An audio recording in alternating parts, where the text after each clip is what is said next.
గౌరవ ముఖ్యమంత్రి వర్యులు మాన్యశ్రీ నారా చంద్రబాబు నాయుడు గారు, అలాగే విద్యాశాఖ మంత్రి వర్యులు విద్యే చాలా ప్రాముఖ్యమైన బలము ఆయుధమని, ఉన్నత విద్యను అభ్యసించి ఈ రోజు విద్యార్థులందరికీ ఒక మంచి భవిష్యత్తు కల్పించాలని ఒక ఆశయంతో నిరంతరము శ్రమిస్తున్నటువంటి యువనేత విద్యాశాఖ మంత్రి వర్యులు శ్రీ నారా లోకేష్ గారి యొక్క ఆదేశాల మేరకు ఈ రోజు మన పాఠశాలలో ఈ యొక్క పేరెంట్స్ డే కార్యక్రమాన్ని నిర్వహించడం చాలా సంతోషంగా ఉంది.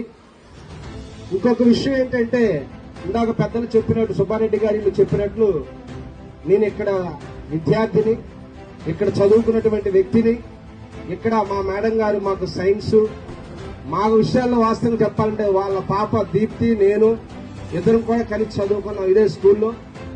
మమ్మల్ని ఒక తల్లిలాగా, ఒక గురువర్యులు, మాకు ఎంతో చక్కని మాటలు చెప్పేవాళ్ళు, మమ్మల్ని చాలా ఆప్యాయంగా సొంత బిడ్డలా చూసుకునే మా మేడం గారికి ప్రత్యేకమైన ధన్యవాదాలు, కృతజ్ఞతలు తెలియజేస్తున్నాను.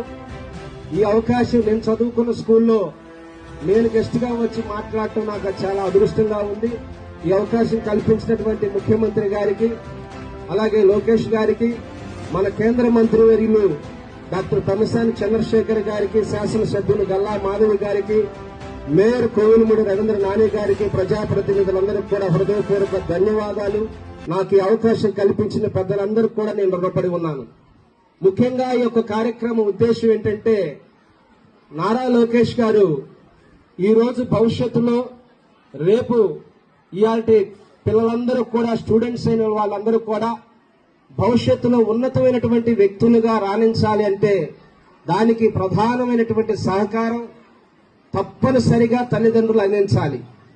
మీ పిల్లలు, ఇందాక హెచ్ఎం మేడం గారు, పద్మావతి గారు చెప్పినట్లు, మీ పిల్లలు ఎలా చదువుతున్నారు, మీ పిల్లల క్రమశిక్షణ ఎలా ఉంది, మీ పిల్లలు ఏ ఏ సబ్జెక్టులో ఇంట్రెస్ట్ గా ఉంటున్నారు, ఏ ఏ సబ్జెక్టులు వాళ్ళు సరిగా చదువుకోవట్లేదు, వీటన్నిటినీ కూడా మీరు ఉపాధ్యాయులను కలిసి వారి సహకారాన్ని తీసుకొని మీ పిల్లల భవిష్యత్ విషయంగా మీరు ఒక ఆలోచన చేస్తూ, పిల్లలను ఎక్కడైనా వాళ్ళు వెనుకబడి ఉంటే వారిని ముందుకు పంపించి వారిని ఉన్నతమైన విద్య చదివి భవిష్యత్తులో ఈ సమాజానికి ఉపయోగపడే అన్ని రంగాల్లో కూడా మన పిల్లలు ఉండాలనే ఆశయంతో నారా లోకేష్ గారి యొక్క కార్యక్రమాన్ని నిర్వహించమని ప్రభుత్వం ద్వారా ఉత్తర్వులు జారీ చేశారు. ఒక్కసారి తల్లిదండ్రులైన మీరు అందరూ గమనించండి. ఒకప్పుడు మీరు కూడా స్టూడెంట్సే, ఒకప్పుడు మీరు కూడా విద్యను చదివిన వ్యక్తులు. ఆ రోజుల్లో మనం ఏ ఏ విషయాల్లో ఇబ్బందులు పడ్డామో, ఎందుకంటే మనం బాల్యం నుండి ఈ స్థితికి వచ్చాం కాబట్టి తప్పకుండా మన బాల్యం ఏంటో మనకు తెలిసి ఉంటది. అలాంటి మనం పడినటువంటి పొరపాట్లు కావచ్చు, లేదా ఆ రోజుల్లో మనకి ఎట్లాంటి వసతులు లేనటువంటి పరిస్థితులు కావచ్చు, అవన్నీ కూడా తల్లిదండ్రులైన మీరు గమనించి, ఇప్పుడు ప్రభుత్వం మంచి ప్రభుత్వంగా, మరి గౌరవ ముఖ్యమంత్రి గారు, విద్యాశాఖ మంత్రి నారా లోకేష్ గారు తల్లికి వందనం అనే పథకం ఈ రోజు యావత్తు ప్రపంచమంతా కూడా సంతోషించదగినటువంటి పథకాన్ని మన పిల్లలందరికీ కూడా అందించారు. ఎందుకంటే నేను ఇందాక స్టూడెంట్స్ ని కలిశాను, వాళ్ళు ఒక చక్కని మాట చెప్పారు నాకు. అంకుల్, ఇంతకు ముందు వేరే వేరే బుక్స్ మీద పేర్లు ఉండేవి, మాకు లోకేష్ గారిని వాస్తవంగా చెప్పాలంటే సార్కి మా తరఫున థ్యాంక్స్ చెప్పండి. బుక్స్ మీద కావచ్చు, బట్టల మీద కావచ్చు, విద్యా స్థాపకుడు, విద్య కొరకు శ్రమించినటువంటి సర్వేపల్లి రాధాకృష్ణ గారి యొక్క పేరుతో బుక్స్ ని ఇచ్చారు, బట్టలు ఇచ్చారని చెప్పి పిల్లలు చాలా సంతోషంగా చెప్పారు.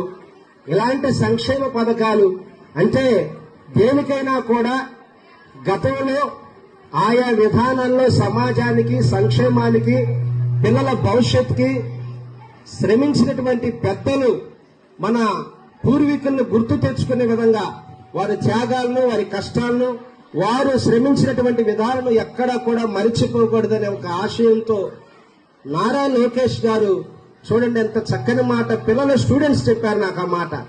వారు ఎంత ఉన్నతమైన ఆలోచనతో, ఒక విలువ కలిగిన నాయకుడు కాబట్టి విద్యకు సంబంధించినటువంటి టెక్స్ట్ బుక్స్ మీద, అలాగే బట్టల మీద సర్వేపల్లి రాధాకృష్ణ గారి యొక్క పేరుతో ఈ విద్యార్థులందరికీ అందించారంటే ముఖ్యంగా నారా లోకేష్ గారికి మనందరం